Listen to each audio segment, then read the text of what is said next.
Have you ever stopped to think about what separates those who struggle financially from those who achieve stability and even reach the long-dreamed-of million? Is it just luck, an unexpected inheritance, an extraordinary talent? The truth is that behind every financial success story, there are conscious decisions based on numbers. But we're not talking about complex calculations or spreadsheets filled with complicated formulas. It all comes down to just 4 numbers. That's right, 4 that serve as the pillars of your financial life. And anyone, whether a delivery driver, manicurist, salesperson, freelancer, or office worker, can track and apply these principles. So tell me, do you know exactly how much you spend, how much you save, and what your actual net worth is today? If the answer is, I don't know, then this video is for you. And if the answer is kind of, it's also for you. Today we're going to explore the 4 essential numbers that can transform your financial life. And the best part is, you can start from 0. Stay with me until the end and accept the challenge to take your first step today. 1. Savings rate, the fuel of freedom.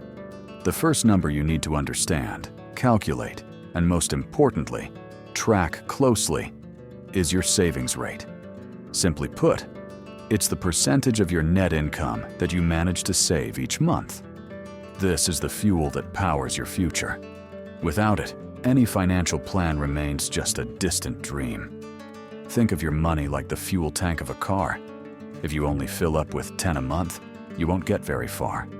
But if you fuel regularly and strategically, you'll go the distance. The ideal goal is to save between 10% and 20% of your net income. It may seem hard at first, especially if your budget is already tight. But that's exactly why this rate is so powerful. It forces you to make better and more conscious financial decisions. If you earn $3,000 per month, your savings target should be between $300 and $600. Saving this amount every month for a few years is enough to accumulate tens of thousands. And with the power of compound interest, that amount can grow exponentially.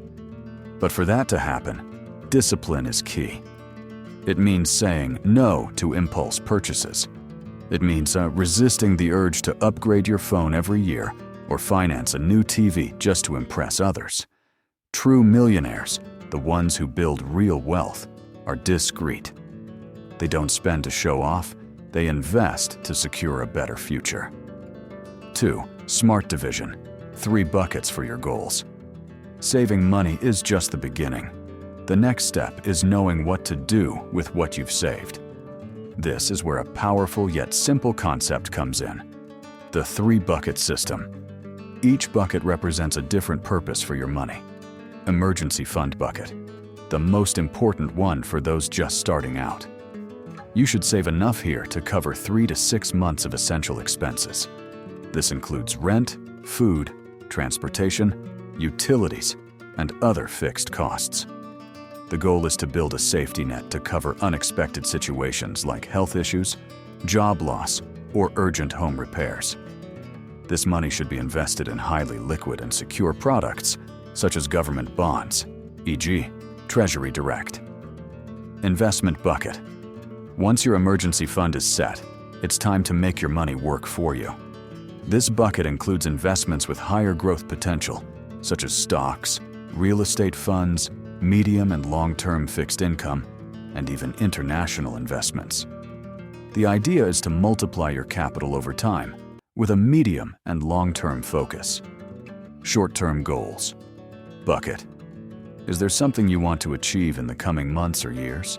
A trip? A new motorcycle? A professional course? Allocate part of your money to conservative investments like daily liquidity CDs or government bonds. The secret is to strike a balance between fulfilling dreams and ensuring stability. These 3 buckets give you structure, clarity, and peace of mind when deciding what to do with your money. You stop living in crisis mode and start building a solid plan. 3. Fixed expenses. The hidden brake.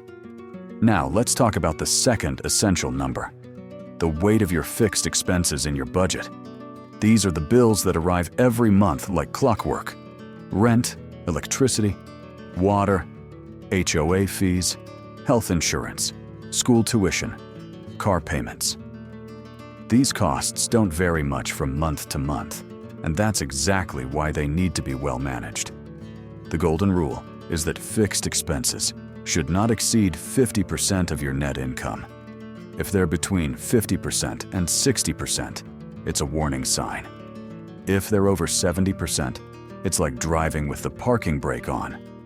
No matter how much money you make, it will slip through your fingers if fixed costs are too high. The most common culprits: housing, transportation, and food. These are the biggest budget drains. Want to reduce this burden? Here are some practical examples. Housing. Paying too much in rent? Try renegotiating. Often, longer contracts offer better terms. Or it might be worth considering a move to a smaller place or a more affordable neighborhood. Transportation. A car is a blessing, but it can also be a money pit. If it's eating up too much in gas and maintenance, look into alternatives. Public transport, carpooling, biking, or switching to a more economical model can make a big difference. Food. Eating out every day adds up. Bringing lunch from home might seem simple, but it saves a significant amount over the month. Plus, cooking at home gives you more control over your diet and even benefits your health. Cutting fixed expenses is like losing weight through healthy eating habits. It's hard at first, but the results are long-lasting. 4. Variable expenses. The financial minefield. The third number gives you freedom but requires constant vigilance. Variable expenses. This includes entertainment, delivery, gifts, clothing, travel, streaming subscriptions, and more. After setting aside 10% to 20% for savings and limiting fixed expenses to no more than 50%, you should have about 30% of your income available for these types of expenses. But beware, these are the trickiest. A food delivery here, a flash sale there, a few credit card installments, and suddenly, a big chunk of your money is gone. A good practice is the principle of conscious spending. Before buying anything, ask yourself, is this aligned with what truly makes me happy?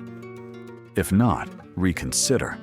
For example, if travel brings you joy, why spend every month on clothes you rarely wear?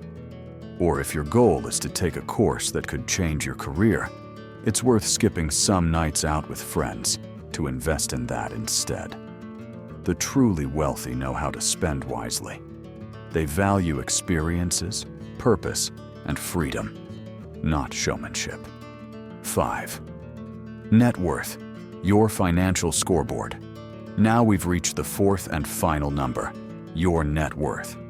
This is the ultimate indicator of your financial health, the scoreboard that shows whether you're winning or losing the money game. It's simple to calculate.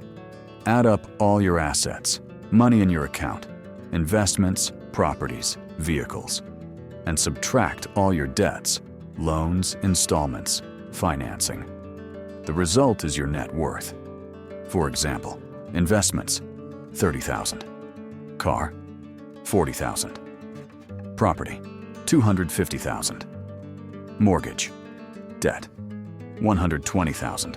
Your net worth would be $30,000 plus $40,000 plus $250,000 minus $120,000 equals $200,000. This number should grow over time. If it's stagnant or decreasing, it's time to revisit your financial habits. Ideally, review this quarterly or semi-annually to avoid overreacting to market fluctuations. The truth is simple. No one achieves financial freedom by accident.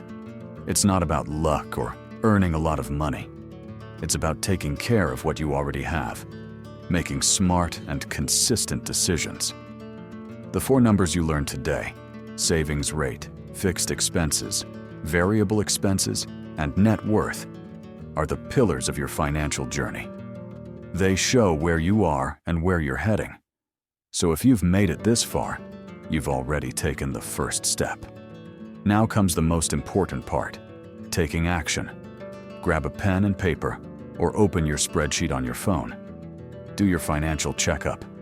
Find out how much you earn, how much you spend, how much you save, and what your net worth is today. With this data in hand, set goals, adjust your course, and move forward. The future won't just fall into your lap. It will be the result of the decisions you start making now. And remember, it doesn't matter if you can only save 50 today. What matters is to start and keep going. If you enjoyed this video and want more content like this, subscribe to our channel. See you next time.